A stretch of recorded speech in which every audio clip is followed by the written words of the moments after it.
na gọvanọ onye oshi gara ukwu oshishi ga-ịgba m report, right? Ga-ewere aka nụkwasa n'elu oshishi na-akụ inyo wile hem rekwayara we otula gị kwesịrị na oshishi gbaga na-eshi asha oshishi ya wụrụ m enwe na ihe otula m mere gị na gị were dụọla m isi, then ị kwechikwara iwere ọnụ gị apama na oshishi ga-ewere aka gị ọmụ na gị ọwa aka ka mụ na gị na-alụ. Now listen, number one is too cold. Especially put them here. Only all na Chicago, mother is very cold. Emere nga accuse no tulagi. Emehum ga accuse na aka. Emere nga accuse no onu ge gwaramu. Emehum ga accuse na aka ge. Now listen. He kweshiri imewu ibelo shishi na. Ge were otulagi apama no shishi na. So kwara me were amu bana go tula. Enwe kwala amu bana go tula before. Ogechi adugide gashi ya oshishi kubu Ogechi. But I don't know where you that otula ge. Enwe kwala amu jiri banya that this thing should judge you. Now Jpac, you went to this particular place. You did not tell this your local oshishi called Habarashia. N'ime na Ogechi accused na mpaghara epuru ya. N'ime na Ogechi accused na ọ tụrụ mpaya nga. N'ime na Ogechi accused na mpaghara ogide na arịrịọ agụ agụgbuo ya. N'ime na Ogechi accused na ya gburu mpaya na owu COVID. N'ime na Ogechi accused na which ka ewu otu agewu mpaya ọpara nne ga awụrụ mpa the other one. N'ime na Ogechi accused na enwere video iji ya na mpaya na alụ ọgụ. N'ime na Ogechi accused na ọpụtara na social media na-ezicha ego were ya rie ego nna ya onye hụ nna ya debere ya. N'ime na Ogechi accused na mmanya jikwara gbashawo egide ya mpaya ji chụpụ ya. N'ime na Ogechi accused na mpaya jikwara nọrọ ebe ọ nọ agụ ya na hospital. N'ime na Ogechi accused na emeghụ ihe isi Ogechi ọwụ traditional wedding ya na Anambra steeti na n'Imo steeti ka emere traditional wedding ya. N'ime na Ogechi accused na abanishiri mmanya banishi ụmụnne ya n'ụkwụ ha gakwa akpọ na Osumenyi na ndị Osumenyi ha nsara ọkụ na ụkwa nwa ha. N'ime na Ogechi accused na ya na egbe igwe mere 70-30. Egbe igwe scam Ogechi collect 30%. N'ime na Ogechi accused na ọ bụrụ gị nwa buputere dead picture mpa Ogechi na Ogechi mere accused. N'ime na Ogechi accused na mmanya na-agba ashawo. N'ime na Ogechi accused na ọ nọ na club, na ọ na-agba stripper na always stripper.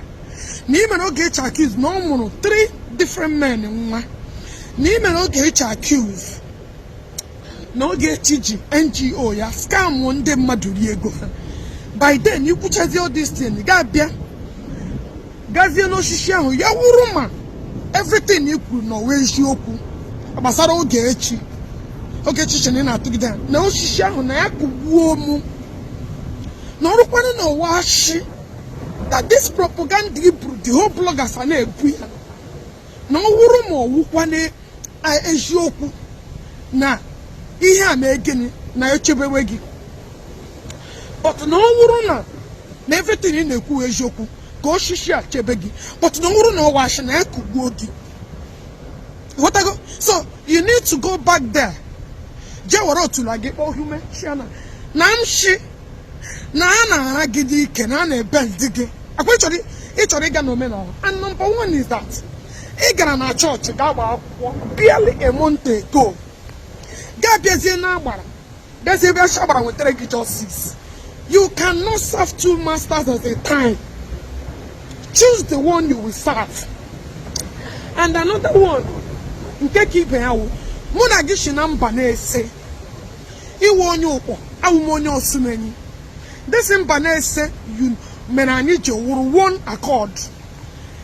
Ị kwesịrị ije na Osumenyi ebe m shipụta ụwa shi agbara ọsụ na ị na-ebutere ha nwa ha mere gị accuse. get tebụl ụlọ agbara ọsọ na agbara ọsọ ọwa eziokwu na unu mere nwa unu apolish na ọwa eziokwu mgbe a chọrọ ịkwụ ụgwọ isi nwa gị na ọgwụ n'Imo steeti ka a gara aga kwụ ụgwọ isi nwa gị get tebụl ụlọ ha all this accuse mere mụ present your case gaa n'ụkpọ onye ukwu gbapụ ụkwụ gị gbara ụkwụ ọkpọrọ gbapụ ihe ịgba n'ụkwụ shi ha na ị bịara n'ihu ha bịara ishi na enwere nwa mba na-ese jikọrọ mụ na gị na nwa mere gị accuse na so certain ga-apụta na social media bupute nna ya ga-agwakwa ha na ọwụ gị na ọwụrụ na ọwụrụ gị nwa buputere nna Ogechi deny ha na ọwụ gị na osisi ahụ ị gara na ya kụgbuo gị na ala ụkpọ ka ọ kụgbuo gị na ala osumeni ka ọ kụgbuo gị but na ọwụrụ gị nwa buputere picture ije eje deny ya gaha ya people na ha bịa claim mụọ n'ọha nwa na the same thing o na ya kụgbuo gị but na ọ bụrụ na ọ bụrụ gị na ya chebe gị na ya chụwa Ogechi picture na-esere mụ na-agụ okwu this particular picture na-esere mụ na-agụ okwu ị pụtara ị gwara osisi ahụ na picture ahụ Ogechi na-eme gị accuse na ọwụrọ gị nwa buputere the picture that I'm accusing you wrongly ị bịara bịa gwa ha na picture m shigị na ị buputere my father or na ị posturu that picture with good intention. You have seen all types of pictures. The only one you chose will be my father on a critical condition. Now his vulnerable state. They will choose that one.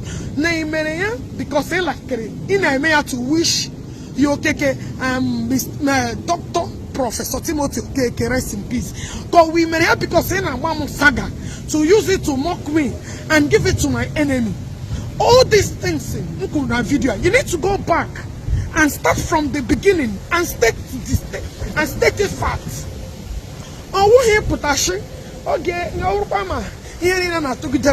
You need to start from where the problem started. You need to tell the Abaraki or Washishigi. Let me tell you one thing you don't understand. Ex-convicts have taken Ihejiri glory as a man. Because you know why? All and again, Abatage. Na ebona watching because all on a that three no patalo before Jesus, so that Jesus is nothing. But you took your wife to church. Koga wait inside the church. Koga wait inside the church. So now that is why your life can never be straightforward. Now ex-convict have collected Ihejiri Megiga, a great man. Number one, okay. He has taken that glory from you. Ghana. You guys met on Facebook. Here the first time of going that place. And I get a Sarah with one dibia. Ishoku Saraganako. Ishina one dibia no Ganako. What one dibia represent or Ganakwangana Gonshi. Good. Now, in our own Gane, Sarah, I'm gonna get there. In one meaning go up like a bishop. What have that got to do with you? Now he has taken every glory. I am sorry that a man who claimed that Ogen Watoria is using your brain. You should have gone back to where you come from. Which is you allow this man to take your glory. Because you're not your glory. You see how the so-called man, you see how ex-convict man over Gage. Or in a dozen now worship Abara. Instead of you to go and table your matter to your own Abara. Now ex-convict will go destiny. Teya will a Jimmy sorry. I pity you. Sagamona get continue. You must come and tell the world. You must tell the world why you put You must tell the world even no rape. You must tell the world even the video. You must tell the world even nana stripper. You must tell the world even lock my father ganga 3 years. You must tell the world even nam agogo. You must tell the world even mamna bakone gidan. You must tell the world can injury putan one namo rape. You must tell the world ebe ahapụrụ ebe a ga-eme ihe isi ma gawa n'Imo State ga mee. You must tell the world ka ndị osu many Jimema polish. You must tell the world all the lies you cook up with your follow frustrated set of human beings. Na-ebugharị 24 hours today. No Ogechi na so thing in here. You must tell the world all these things you lie against me. Sagamona Gabi Webe. You just started the main 5th World War. Eba Hebrew Mgano Shishangu. Go back there and tell the Oshishi that Iyani Nikuru na Uhu Koshirime that you lied. Why his son ala nini. By then Ipemam then continue. But already Ipamarom, we are not going to stop anything. Ipemam you must go back and do it at the right way. Chineke walk again at this ex-convict or Kundala.